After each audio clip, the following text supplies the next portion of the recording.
पढ़ेंगे तो निश्चित रूप से सरल वाक्य को समझने में थोड़ी सी दिक्कत आएगी।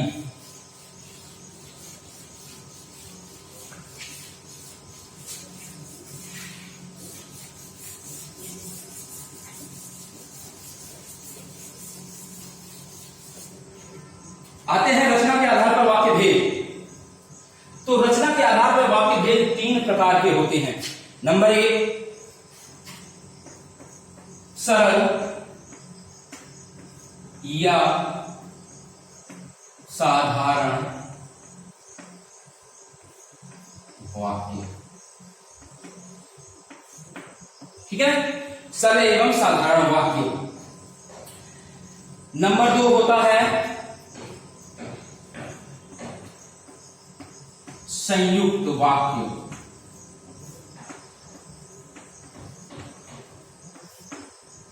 नंबर तीन होता है मिश्र वाक्य। ठीक है, तो सबसे पहले हम जानेंगे सरल या साधारण वाक्य किसे कहते हैं। ध्यान दीजिएगा, जिन वाक्यों में एक ही उद्देश्य, मैंने अभी आपको पढ़ाया है उद्देश्य और विधेय क्या होते हैं। जिन वाक्यों में एक ही उद्देश्य और एक ही विधेय होता है, तो हटा देते हैं, इसके बाद में हटाते हैं, पहले एक एक करके चलते हैं।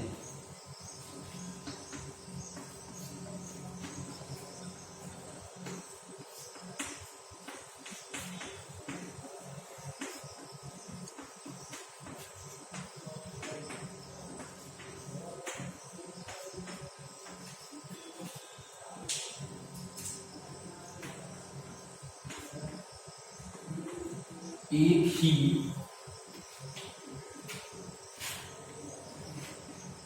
विधेय के साथ एक ही मुख्य क्रिया हो। ठीक है, परिभाषा क्या है, हम उद्देश्य और विधेय के विषय में जान चुके हैं। जिन वाक्यों में एक ही उद्देश्य, एक ही विधेय तथा एक ही मुख्य क्रिया हो। मुख्य क्रिया को हम समापिका भी जानते हैं, समापिका क्रिया के रूप में भी जानते हैं। हम ये भी कह सकते हैं कि जिन वाक्यों में एक ही उद्देश्य, एक ही विधेय के साथ साथ एक ही समापिका क्रिया या एक ही मुख्य क्रिया हो। जैसे अब उदाहरण के तौर पे बच्चों ने गीत सुनाए, तो बच्चों ने गीत सुनाए उसकी समापिका क्रिया हो सकती है या आप उसको मुख्य क्रिया कह सकते हैं। अब ध्यान रखने वाली बात क्या है, कभी कभी बच्चे किन्हीं वाक्यों में थोड़ा सा असमंजस की स्थिति में आ जाते हैं, कंफ्यूजन हो जाता है उनको कि क्रियापद क्या है, क्योंकि कभी कभी वाक्य में एक मुख्य क्रिया होती है, साथ ही साथ अन्य क्रियाएं भी होती हैं, जिससे उनको थोड़ा सा असमंजस की स्थिति हो जाती है। ध्यान रहे कि क्रियापदों की संख्या एक हो सकती है, दो हो सकती है, तीन हो सकती है, चार हो सकती है, पांच हो सकती है, कई भी हो सकती है। तो हमें कैसे पहचानना होगा, तो हम पहले उदाहरण के तौर पर जानते हैं क्रिया।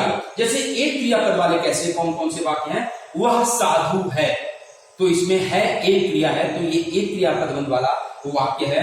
वह फुटबॉल खेला, तो खेला एक क्रिया है। उसने खाया, ये भी एक क्रियापद वाला वाक्य है। अब हम आते हैं दो क्रियापद वाले। अभी मैं इसको समझा रहा हूं, आपको समझ में आ जाएगा। वह घर जाता है, तो जाता है दो क्रिया हो गई। ठीक है, लोग इस बात पर हंसते हैं, तो यहां पर हंसते हैं दो क्रिया हो गई। तीन क्रिया वाला वह खाना खाता है, खाता जाता है, सॉरी, वह खाना खाता जाता है, तो खाता जाता है, ये तीन क्रियाओं वाला एक वाक्य हो गया। चार क्रिया वाला हो गया, वह दूध पिए जा रहा है, दूध पिए जा रहा है, ये चार क्रियाएं हो गई। पांच क्रिया वाले पदबंध, वह पढ़ता चला जा रहा है, तो वह पढ़ता एक क्रिया, चला जा रहा है, इस प्रकार ये पांच क्रियाएं हो गई। तो सरल वाक्य में तो यहां पर बच्चा थोड़ा सा असमंजस में हो जाता है कि मुख्य क्रिया एक ही होनी चाहिए, पढ़ता चला जा रहा है, कई सारी क्रियाओं का प्रयोग हो रहा है, तो कहीं ना कहीं बच्चा कंफ्यूज होता है। ध्यान रखने वाली क्या बात है कि इस परिभाषा में वो कहता है कि एक ही मुख्य क्रिया होगी, ठीक है, सहायक क्रिया एक से ज्यादा हो सकती हैं, एक ही मुख्य क्रिया होगी। अब मुख्य क्रिया की पहचान कैसे की जा सकती है, ये हमें जानना होगा कि मुख्य क्रिया की पहचान कैसे करते हैं। तो मुख्य क्रिया वह क्रिया होती है जिसके अंतर्गत वाक्य जिसके अंत में समाप्त होता है, जिसको हटा देने से वाक्य पूर्ण नहीं हो सकता। जैसे मैंने एक वाक्य लिखता हूं, ठीक है, मैं गाकर हंसकर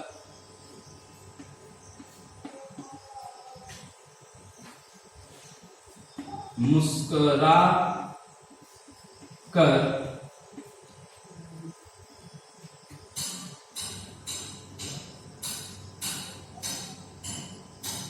घर जाता हूं, ये वाक्य है। तो इसमें ये भी है क्रिया, ये भी क्रिया, ये भी क्रिया, और जाता हूं, सॉरी घर नहीं, जाता हूं, ये भी क्रिया।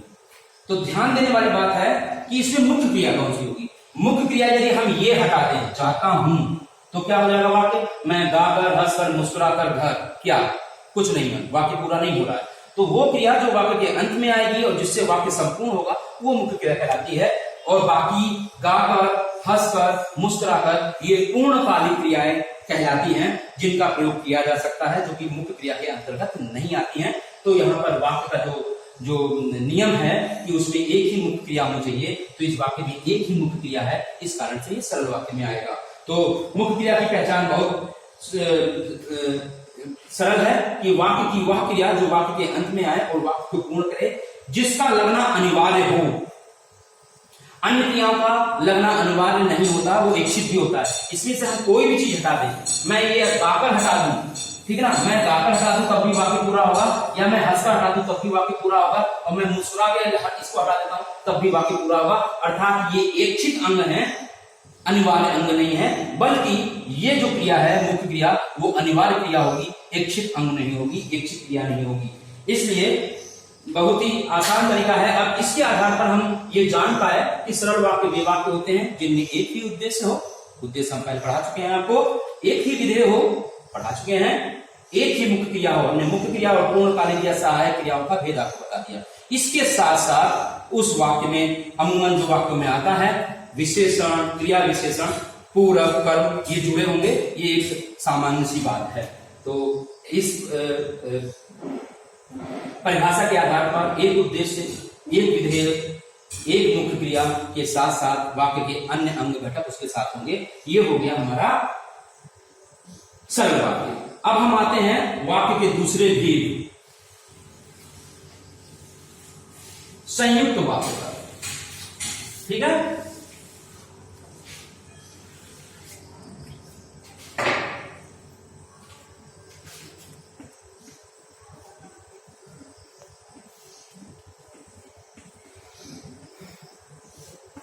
संयुक्त वाक्य, संयुक्त वाक्य कौन कौन से क्या होते हैं, जहां पर दो स्वतंत्र उपवाक्य, अर्थात सरल वाक्य में एक ही वाक्य होता है, संयुक्त वाक्य में दो वाक्य जुड़े हुए होंगे, अर्थात दो स्वतंत्र उपवाक्य जो परस्पर किसी समुच्चयबोधक अव्यय, समुच्चयबोधक अव्यय को हम योजक नाम से भी जानते हैं, योजक शब्द भी कहते हैं, से जुड़े हों। योजक का मतलब होता है ऐसे शब्द जो किन्हीं दो वाक्यों को जोड़ते हैं, जैसे और, किंतु, परंतु, अन्यथा, या, फिर, पर, ऐसे शब्द जो किन्हीं दो वाक्यों को जोड़ेंगे, ठीक है ना। तो जहां पर दो स्वतंत्र उपवाक्य आपस में किसी समुच्चयबोधक से जुड़े हों, वे संयुक्त वाक्य कहलाते हैं। तथा एक बिंदु और भी इंपॉर्टेंट है इसमें, पहले हम परिभाषा लिख देते हैं, ऐसे वाक्य जहां पर दो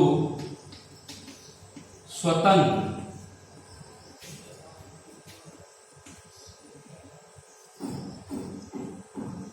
अर्थ वाले वाक्य आपस में समुच्चय बोधक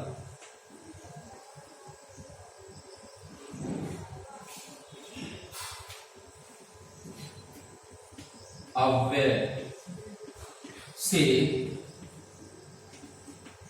जुड़े हूं। जैसे उसने मुझे पढ़ाया और नौकरी भी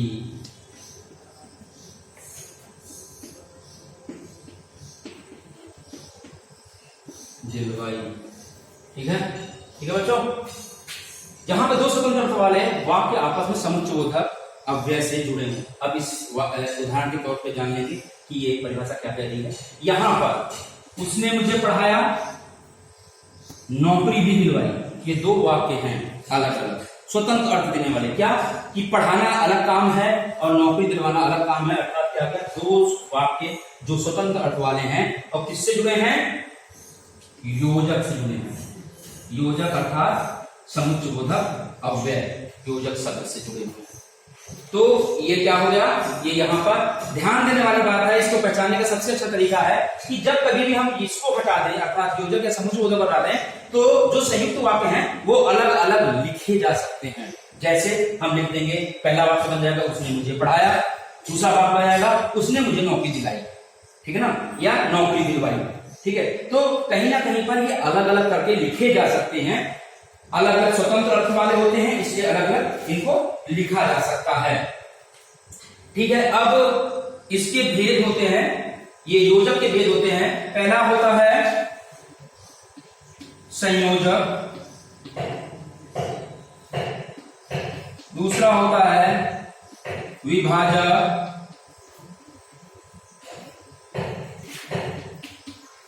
तीसरा होता है विरोधवाचक,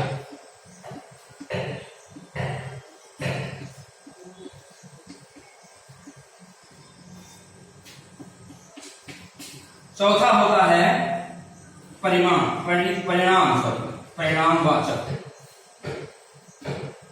ये भेद है संयुक्त वाक्य के। भेद इसलिए संयुक्त वाक्य के ये कहलाते हैं कि इन्हीं योजकों के माध्यम से वाक्य में अंतर स्पष्ट होता है। संयोजक का मतलब होता है जैसे उसने मुझे पढ़ाया और नौकरी दिलवाई। विभाजक का मतलब होता है जहां पर विभाजक में संयोजक में मुख्यतः और तथा एवं योजकों का प्रयोग करते हैं। विभाजक में या, अथवा, अन्यथा इत्यादि का प्रयोग करते हैं। विरोधवाचक में मगर, लेकिन, किंतु, परंतु, मगर, लेकिन, किंतु, पर इत्यादि का प्रयोग किया जाता है। और परिमाणवाची में हो जाता है अतः, इसलिए, अतः। इन योजक शब्दों का प्रयोग करके हम संयुक्त वाक्यों को बनाते हैं। ध्यान देना होगा, जब भी कभी हमें सरल से संयुक्त वाक्य में रूपांतरण करना होगा तो अधिकांश बच्चे और तथा का ही प्रयोग करते हैं, इसलिए का ही प्रयोग करते हैं। वाक्य के अर्थ और वाक्य की योग्यता के अनुसार हमको इन चारों भेदों में से इन योजकों का इस्तेमाल करके उस वाक्य को कंप्लीट करना है। जैसे मजदूर मेहनत करता है, अगर हम लिख देंगे और उसे तनख्वाह नहीं मिलती तो गलत हो जाएगा। मजदूर मेहनत करता है किंतु उसे उसकी मेहनत की मुआवजा नहीं मिलता। इस तरह से हम इन चार चीजों को ध्यान रखते हुए संयुक्त वाक्य का रूपांतरण करेंगे जब सरल से संयुक्त या मिश्र से संयुक्त में बनाने के लिए कहा जाएगा। तो ये हो गया संयुक्त वाक्य। अब हम तीसरे वाक्य पे आते हैं जो कि मिश्र वाक्य कहलाता है।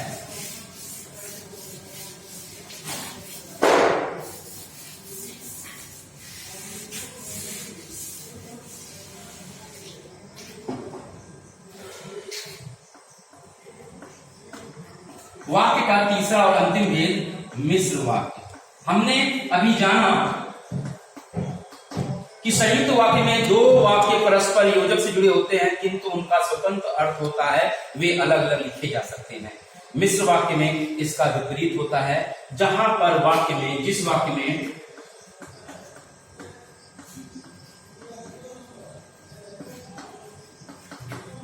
एक प्रधान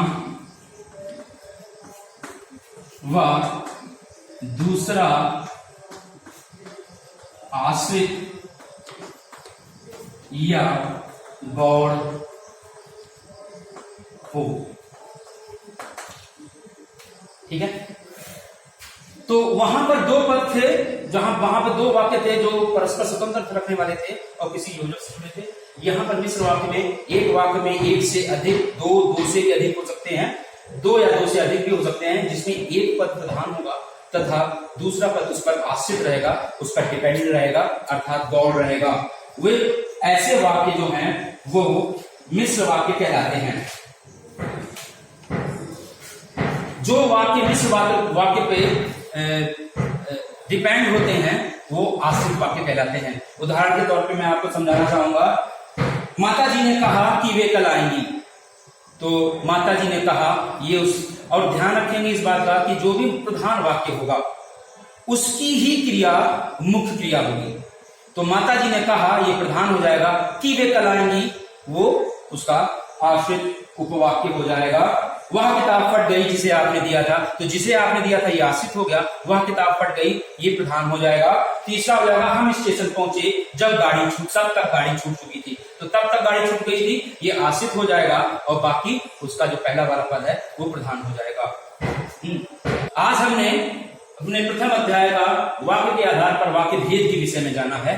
कल हम इसका दूसरा पार्ट, आश्रित उपवाक्य कौन कौन से होते हैं, कैसे होते हैं, कैसे उन्हें पहचाना जाता है, ये हम जानेंगे। अगर मेरे द्वारा पढ़ाए गए किसी भी खंड में आपको कोई समस्या हो तो विद्यालय के माध्यम से हमसे संपर्क करें।